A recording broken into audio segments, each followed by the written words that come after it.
Escabrosos recuerdos. Desde siempre tuve vocación de servicio. Me gusta ayudar a la gente, y qué mejor manera que aliviando aquello que les causa dolor. Por eso estudié medicina. Sin embargo, conforme pasaban los años, me di cuenta que tenía cierto interés en la muerte, específicamente en qué pasaba con una persona después de que finalmente muere. Fue por eso que dejé la especialización a la mitad y mejor inicié el estudio de las ciencias forenses. Lo que yo quería era trabajar en una morgue. Durante la universidad tuve la oportunidad de conocer a un médico que era encargado de la sala de necropsias de un hospital. Siendo honesto, yo no era el mejor de la clase, pero sí era el que más se esforzaba por hacer las cosas bien, a tal punto que lo intentaba aunque supiera que me iba a equivocar. Fue por lo que, cuando me gradué, el doctor me ayudó para que me contrataran en el hospital donde él trabajaba, y fue de esa manera que empecé en esto de las morgues. El primer día fue algo extenuante. Había varios cuerpos, pero eso no era lo pesado, sino toda la papelería. Nunca me gustó esa parte del trabajo. Lo bueno era que tenía un colega. Con el paso del tiempo me fui acoplando y cada vez me disgustaba menos hacer la papelería. Recuerdo perfectamente que mi turno comenzaba a las 10 de la noche y terminaba a las 6 de la mañana. Cuando uno trabaja rodeado de cadáveres, se acostumbra a ciertas cosas. El silencio pudiera ser el ejemplo más importante. Los muertos pueden llegar a moverse de vez en cuando, pero el 99% de las veces eso no pasa de un pequeño susto. Pero una cosa es que un cadáver se siente y luego vuelva a su posición sin hacer nada más, y otra muy diferente es que un cuerpo sin vida se ponga de pie y le hable a una compañera. Yo estuve ahí cuando ocurrió, pero antes de contarles la experiencia más fuerte que he vivido, me gustaría aprovechar el espacio para contar algunas otras cosas que me han pasado en la morgue, ya que considero que a más de uno le pueden resultar interesantes. Algo que me aconsejó un buen amigo que trabajaba en una funeraria fue que jamás le prestara demasiada atención a la identidad del muerto. Esto debido a que la morgue en la que yo trabajaba estaba en la ciudad de Matamoros y por aquella época era normal que de vez en cuando llegaran personas a retirar cuerpos.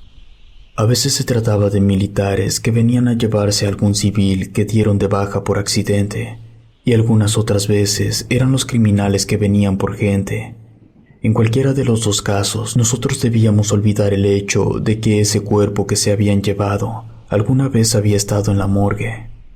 Se llevaban documentos y evidencia fotográfica. Era ese motivo por el que yo no prestaba demasiada atención al nombre. Así era menos probable que yo recordara quién había llegado a la morgue. Tomando esa medida de precaución, en el caso de que alguien viniera a preguntar, yo no sabría nada. Volviendo a la morgue, algo que se aprende rápido es que presenciar pequeñas manifestaciones es lo más normal del oficio. Alguna sombra, algo que se refleja en un vidrio, un objeto que se mueve, ruidos raros, sensaciones anormales. Todo eso era tan común que, con el pasar del tiempo, dejé de prestarle importancia. Llegué a tal punto que, cuando pasaba algo, lo ignoraba por completo. Lo normalicé. Y es que la otra opción era asustarme cada noche una y otra vez. Al final de cuentas, desde que estaba estudiando, yo sabía que cosas así podían pasar. Hay algo que les ocurre a los muertos que, si bien no es nada paranormal, sí lo parece. Es relativamente normal ver que a los cadáveres se les erizan los vellos. Y esto es un poco turbio. Es como si los cuerpos tuvieran miedo de estar en la morgue. Una cosa que no entiendo de los fantasmas es por qué se aparecen en ciertos lugares. Me refiero a que a mí me hace sentido que el fantasma de una persona se aparezca en el lugar en el que muere o en el panteón en el que está enterrado. Pero lo que no me es lógico es que el fantasma de un muerto se aparezca en una morgue cuando su cadáver ya no está ahí. Comento esto debido a que ahí en la morgue donde yo trabajaba se aparecía el fantasma de un niño. Ese niño murió atropellado mientras estaba en el parque. La pelota con la que estaba jugando salió volando y quedó del otro lado de la calle. El niño corrió por su pelota y un auto le pasó por encima, muriendo al instante. El fantasma de ese niño se aparecía en la morgue. específicamente en el pasillo de afuera, el que conectaba con las escaleras que subían al hospital. Sabíamos que era ese niño porque podíamos escuchar cómo jugaba con su pelota, la hacía rebotar contra las paredes. Cuando ya tenía 3 años de estar trabajando, uno de mis colegas tuvo un episodio de pánico que estuvo fuera de proporciones. Recuerdo que nos había llegado el cuerpo de un niño que había muerto en un incendio. El cuerpo del infante estaba en terribles condiciones. Trabajar ese cadáver fue muy agotador. Yo terminé bastante cansado.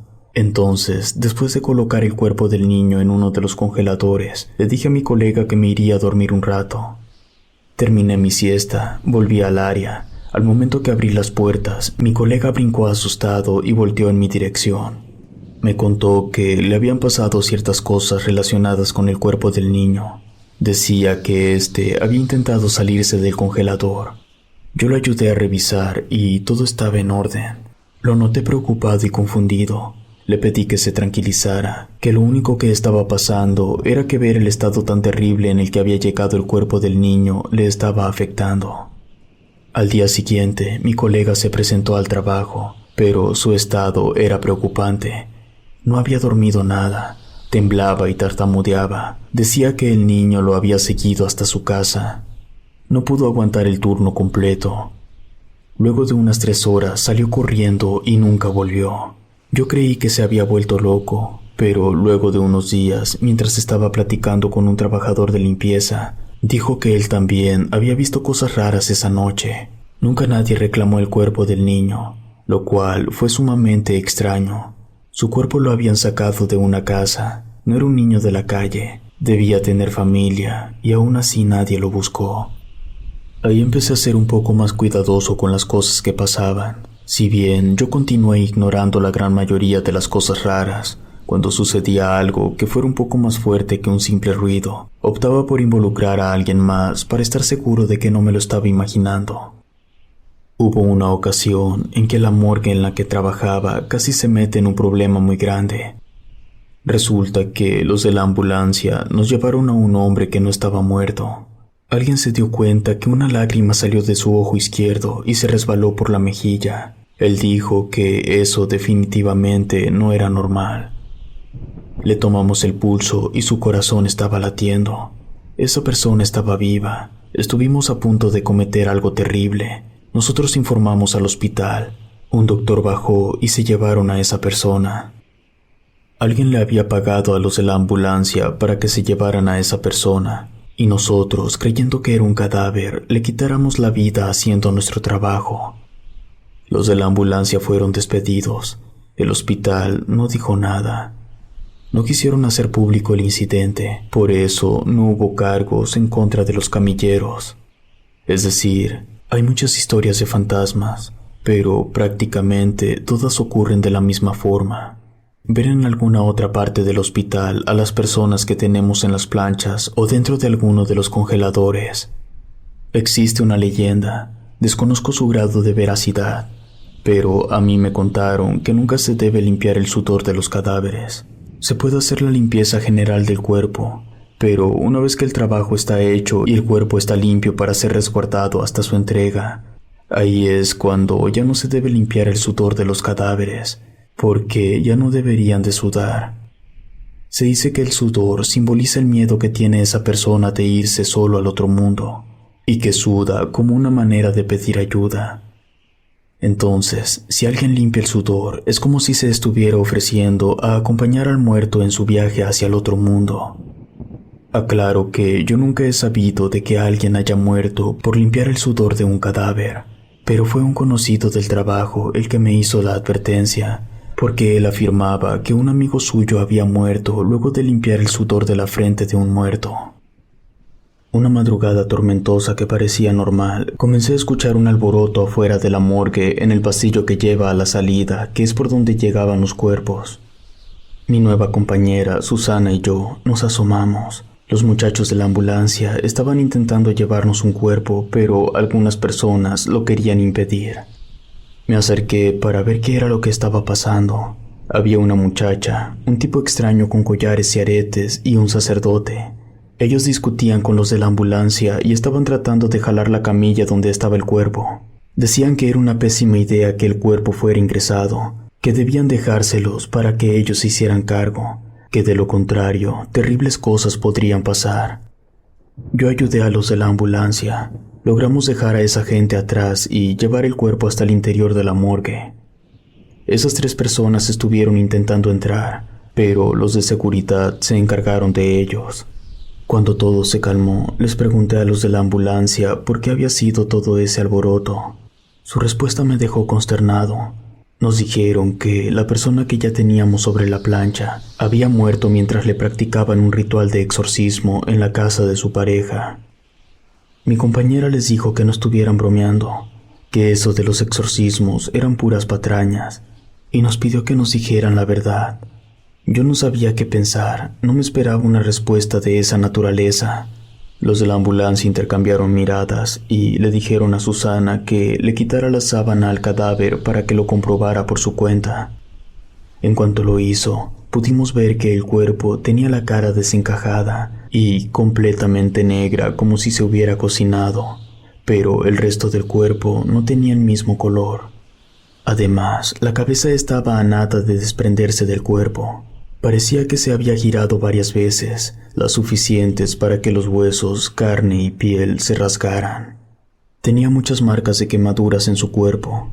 Parecía como si le hubieran rociado algún líquido ardiente, tanto que las quemaduras atravesaban la piel y llegaban hasta el músculo.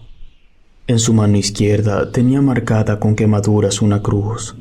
Sus pies tenían una perforación cada uno. Esas perforaciones literalmente atravesaban de un lado a otro y eran lo suficientemente anchas como para meter un dedo. Cuando pusimos el cuerpo boca abajo, nos percatamos de que tenía la columna vertebral expuesta. Se podían contar todas las vértebras a simple vista. Ha sido el estado más demencial en el que he visto un cadáver. Los de la ambulancia nos desearon suerte. Nos advirtieron que tuviéramos mucho cuidado. Durante el trayecto para traernos el cuerpo, habían escuchado que la camilla se estuvo moviendo con fuerza, como si el cadáver estuviera intentando liberarse. Luego, los de la ambulancia se fueron. Ella, que tenía más experiencia que yo, me sugirió que simplemente llenáramos la papelería y que dejáramos el cuerpo al siguiente turno, que la persona que estaba a cargo ya estaba por jubilarse. Me quedé pensando. La verdad es que yo tampoco quería tocar el cuerpo. Me asustaba que aquello que había poseído a la persona siguiera dentro. Además, el hecho de que un sacerdote haya intentado que no nos entregaran el cuerpo era bastante malo. Estuve de acuerdo con mi compañera. Llenamos la papelería y el del siguiente turno se encargaría de las fotografías y del cuerpo. Iban a ser las 2 de la mañana cuando yo empecé a sentirme agotado. Tenía sueño y el cuerpo me pesaba. Fue por eso que subí al hospital para buscar un poco de café. Al terminármelo, aún sentía un poco de sueño. Se me acercó una enfermera que también había ido a tomar café y me preguntó qué había pasado con el escándalo de hace rato. Le conté lo del cuerpo que venía de un exorcismo y lo que había pasado con las 3 personas que estaban aferradas a querer llevárselo. Ella se sorprendió y me preguntó si podía ver el cuerpo. Le dije que sí, pero le advertí que podría ser que se llevara una impresión muy grande. La enfermera y yo caminamos rumbo a la sala de necropsias. En el trayecto, ella me preguntó cómo era la gente que hacía el escándalo. Se los describí. Me dijo que había visto a uno de ellos dentro del hospital. Estaba sentado en la sala de espera en el área de emergencias. Se me hizo raro porque los de seguridad se supone que lo habían alejado del hospital. Ya íbamos a llegar cuando vimos a Susana. Estaba de rodillas y arrinconada en una esquina. Corrí a ver qué era lo que le estaba pasando. Me incliné para quedar a su altura. Entonces me dijo que el poseído no estaba muerto. Le pregunté de qué me estaba hablando y me respondió que el cadáver le había hablado. Susana estaba muy nerviosa y alterada. Le dije que me explicara. Ella agarró mi cara con sus 2 manos y me dijo: «No lo dejes salir, hay que quemarlo». La enfermera se acercó a Susana y la revisó. Tenía la respiración agitada y los labios muy acelerados. Además, no respondía a los estímulos visuales. Le pedí a la enfermera que por favor la llevara arriba en lo que yo revisaba la morgue. Ella me preguntó si quería que le dijera a alguien que viniera a acompañarme. Le dije que no quería que se hiciera un espectáculo. Esperé a que la enfermera y Susana se alejaran. Abrí las puertas de la morgue. En cuanto lo hice, un viento helado salió del interior del salón. Era como si alguien le hubiera movido al termostato para ponerle al mínimo de temperatura. Se me erizó la piel e inmediatamente entré en estado de alerta. Me sentía en peligro, como si en cualquier momento algo o alguien me fuera a atacar. Lo primero que noté es que el cadáver estaba tal y como lo había visto antes de ir a buscar café. No se había movido ni un milímetro. Hasta ese punto yo ya había pensado que el cadáver simplemente se había movido y que eso había impactado demasiado a Susana por el hecho de que sabíamos que el cuerpo venía de un exorcismo. Me acerqué a él. Con uno de mis dedos lo toqué. Lo hice con miedo, pero yo quería saber si pasaba algo, si se movía o cualquier otra cosa, pero no. Ya estando tan cerca del cadáver me di cuenta de una cosa. En el centro de su pecho se le había formado una especie de lama blanca. Estoy totalmente seguro de no haber visto nada igual en ningún otro cuerpo. Fui a tomar una herramienta para revisar qué era eso. En cuanto la herramienta hizo contacto con la lama, una larva negra salió y se adhirió a la herramienta intentando trepar. Yo me asusté, jamás había visto una larva negra salir de un cuerpo. Además, el insecto era enorme. Debido a eso, de manera impulsiva, aventé la herramienta, cayó donde nos lavamos la mano. Fui a revisar y cuando vi, la larva ya se estaba metiendo a la tubería. Me giré de nuevo hacia la plancha, pero ya no estaba el cadáver. Miré hacia todos lados y no estaba en ninguna parte. Me sentí inquieto, angustiado. Era absolutamente imposible que un cadáver desapareciera en cuestión de segundos. En ese momento, la puerta de uno de los refrigeradores donde se almacenan los cuerpos se abrió. Después, el material que teníamos en la mesa comenzó a moverse ligeramente. De pronto, el material salió volando en todas direcciones. Tuve que agacharme para evitar que una de esas cosas me golpeara en la cara. Volví a ponerme de pie. Observé la morgue. Había cosas tiradas por todas partes. Yo no entendía qué era lo que estaba pasando. Entonces, un sonido metálico emergió desde el interior del refrigerador que se había abierto solo. Ese sonido se convirtió en un rugido grotesco. Las puertas de todos los refrigeradores empezaron a azotarse y cada movimiento las hacía rechinar. Me asusté, quise salir del lugar, pero en cuanto me di media vuelta, escuché un ruido que provenía desde detrás de mí. Me quedé helado. El ruido se repitió, eran pasos de pies descalzos. En esa morgue, aparte de mí, solo había muertos. Sentí una tensión tremenda, algo me impulsaba a querer voltear. Una alarma en mi cabeza me gritaba que no lo hiciera, pero no pude evitarlo. De pronto sentí que me agarraron del hombro y del susto me giré de inmediato. No pude ver nada porque en ese momento las luces se apagaron y la puerta se atrancó. Quedé a ciegas, no podía distinguir nada. Quería moverme, pero me daba miedo caer al suelo por resbalar, o peor aún, toparme con la cosa que me había agarrado el hombro. Entonces escuché que algo se estaba arrastrando. Con el corazón latiendo a 1000 por hora, me las arreglé para salir de ahí. Cerré las puertas y me alejé corriendo de la morgue. Afuera había luz. Subí al hospital y me di cuenta que había más gente con mi compañera. Ella apenas se estaba recuperando. La enfermera que me había ayudado me preguntó qué había pasado. Yo no supe si debía responderle o no, porque las otras 6 personas que eran personal del hospital estaban muy atentas esperando mi respuesta. La enfermera ya les había contado lo que ella sabía. No quise responder. Únicamente le pedí a uno de ellos que fueran al área de emergencias a buscar al sujeto extraño, el que traía los collares. Según me dijo la enfermera, debía estar ahí. Yo les expliqué cómo era la persona y fueron 2 a revisar. Me acerqué a Susana, le hablé, pero su mirada estaba perdida. Le insistí, entonces reaccionó. Era como si hubiera salido de un trance. Se puso a temblar y me preguntó dónde estaba el cadáver. Yo le respondí que estaba abajo, en la morgue, que se tranquilizara. Ella me dijo lo mismo que me había dicho el momento en que le encontramos abajo, que no debíamos dejar salir al cuerpo y que debíamos quemarlo. Le pregunté si podía contarme qué fue lo que le pasó. Me dijo que, de pronto, las luces se pusieron a parpadear. Luego escuchó un ligero susurro que parecía salir del cadáver. Ella ya había tenido experiencias en que, por una razón o por otra, ciertos gases se liberan y al pasar por las cuerdas vocales simulan que el cuerpo habla. Así que ignoró la voz, pero el susurro se fue haciendo cada vez más fuerte, hasta que, según ella, el cadáver se sentó y habló con una voz infernal. Mencionó que le dijo una sola palabra: «Libérame». Ella se quedó pasmada de la impresión. Luego, la morgue quedó completamente a oscuras por 2 segundos. Cuando la luz volvió, Susana pudo ver que el cadáver estaba parado frente a ella. El miedo la hizo correr de la morgue. Ella me juró que pudo escuchar cómo eso intentó agarrarla, pero logró salir y cerrar las puertas. Yo podía ver el terror en la mirada de Susana. Sabía que me estaba diciendo la verdad.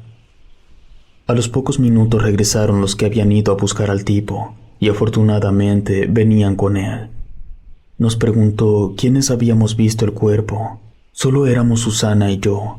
Dijo que los demás tenían que irse, que lo que estaba pasando era algo de lo que ellos no querían formar parte. Todos empezaron a irse. La enfermera me lanzó una mirada. Entonces yo le dije al sujeto que ella me había ayudado con mi compañera, que estaba bien si se quedaba, pero el tipo dijo que no, que si no había visto el cuerpo tenía que irse. Solamente nos quedamos nosotros dos y el sujeto. Sacó su celular, era bastante antiguo, y envió unos mensajes de texto. Me dijo que necesitaba que el sacerdote estuviera presente, que no tardaría mucho en llegar al hospital, que ya debería estar cerca. El tipo me preguntó cómo podría hacerle el cura para llegar hasta donde estábamos nosotros sin que alguien lo detuviera. Le dije que preguntara por la enfermera que nos acompañaba y que ella lo traería con nosotros. Él le avisó por mensaje al cura y luego se sentó. Le pedí que me explicara qué estaba pasando, que mínimamente eso merecíamos. Él me explicó que se dedicaba a cosas de espiritismo y que solía ayudar a aquellas personas que tenían esos problemas, tal como era el caso de la mujer que estaba junto con él y el cura cuando se había hecho la discusión por el cadáver. Lo que había pasado es que la mujer y su pareja formaban parte de una extraña secta, y por motivos raros de la secta, habían decidido que la pareja de la mujer tendría el honor de ser el recipiente para que una deidad pudiera caminar sobre la tierra y así fortalecer a la secta. Ella se opuso, pero fue ignorada porque su pareja estaba de acuerdo. La secta ya le había lavado tanto el cerebro que para ese punto había perdido su individualidad. Para él, lo más importante eran las necesidades de la secta. Le hicieron el ritual. Cuando los de la secta terminaron de hacer sus cosas raras, su pareja ya no reaccionó. Respiraba y su corazón latía, pero estaba inconsciente. Los miembros de la secta le dijeron que eso era normal, que el cuerpo de su pareja había entrado en un estado de trance para estar preparado al momento de que la deidad decidiera entrar en su cuerpo. La mujer no se quedó tranquila y buscó ayuda. Luego de unos días fue a dar con el espiritista, que luego de ir a su casa a revisar a su pareja, concluyó que era necesario practicarle un exorcismo de emergencia, pero que eso nada más lo podía hacer un sacerdote. Fueron a buscar un sacerdote en específico, un amigo del espiritista. Él era el único que aceptaría omitir la autoridad del Papa. Fue así como la noche anterior la mujer, el espiritista y el sacerdote se reunieron para practicar el exorcismo. Las cosas no salieron nada bien, y la entidad que había poseído a la pareja de la mujer terminó matando el cuerpo. Es decir, la pareja de la mujer había muerto, pero la entidad aún permanecía dentro del cadáver. Por eso el cuerpo podía moverse a pesar de no tener vida. Por eso ellos habían intentado recuperar el cuerpo para poder enviar a la deidad de regreso al infierno. Y de hecho, eso era lo que estaban intentando hacer cuando llegó la ambulancia a la casa de la mujer.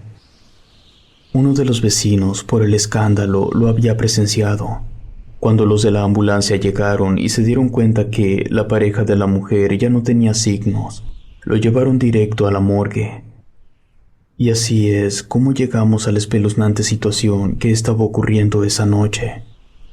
Entonces se escuchó un extraño ruido. Venía de la morgue. El espiritista me dijo que lo bueno era que un cadáver poseído no podía abrir puertas, así que no podía salir de la morgue. En menos de 3 minutos llegó la enfermera con el sacerdote. Él y el espiritista se dijeron algo y bajaron a la morgue. La enfermera me preguntó qué era lo que estaba pasando. Le conté todo. Ella estaba igual de confundida que yo, pero sabíamos que todo era verdad por lo que nos había pasado. Pasó un buen rato antes de que el espiritista y el sacerdote subieran de nuevo. Se les notaba mucho el cansancio. Me dijeron que todo estaba en orden, que podía trabajar el cuerpo. Les pregunté si estaban completamente seguros. Me dijeron que era más fácil sacar un ente de un cadáver que de una persona viva. El sacerdote me dijo que me recomendaba acudir a su iglesia lo más pronto que fuera posible. El cadáver poseído me había agarrado del hombro y era posible que eso me dejara secuelas. Le dije que en cuanto terminara mi turno iría. Le pedí la dirección de la iglesia. Luego les pregunté qué pasaría con Susana. Ella aún estaba un poco oída. Me recomendaron que dejara que se fuera con ellos. Así podrían asegurarse que no se le hubiera pegado nada negativo.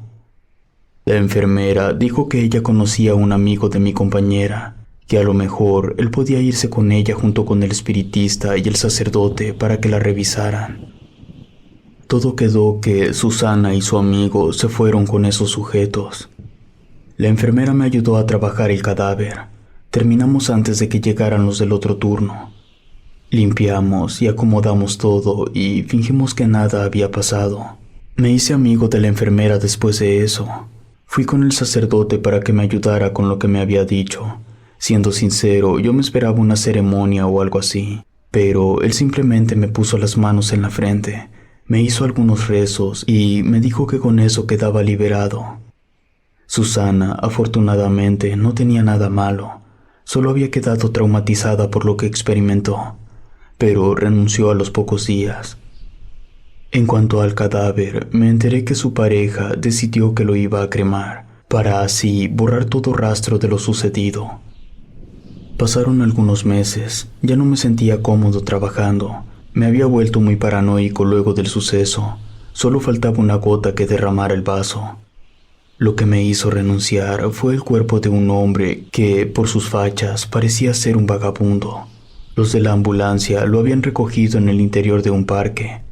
El tipo estaba colgado en el árbol más grande. Seguramente en vida debió haber sido una persona bastante alta, o eso me gusta pensar, porque si bien un cuerpo se estira cuando se cuelga por efectos obvios de la gravedad, dudo mucho que se estire hasta quedar de 2 metros. En fin, ese no era el problema, sino que al revisar el interior del cuerpo, encontramos restos de ratas en su estómago. Si te gustó esta historia, suscríbete activando la campanita para que no te pierdas lo mejor de Rede. Gracias por escucharnos. Relato escrito y adaptado por Ramiro Contreras.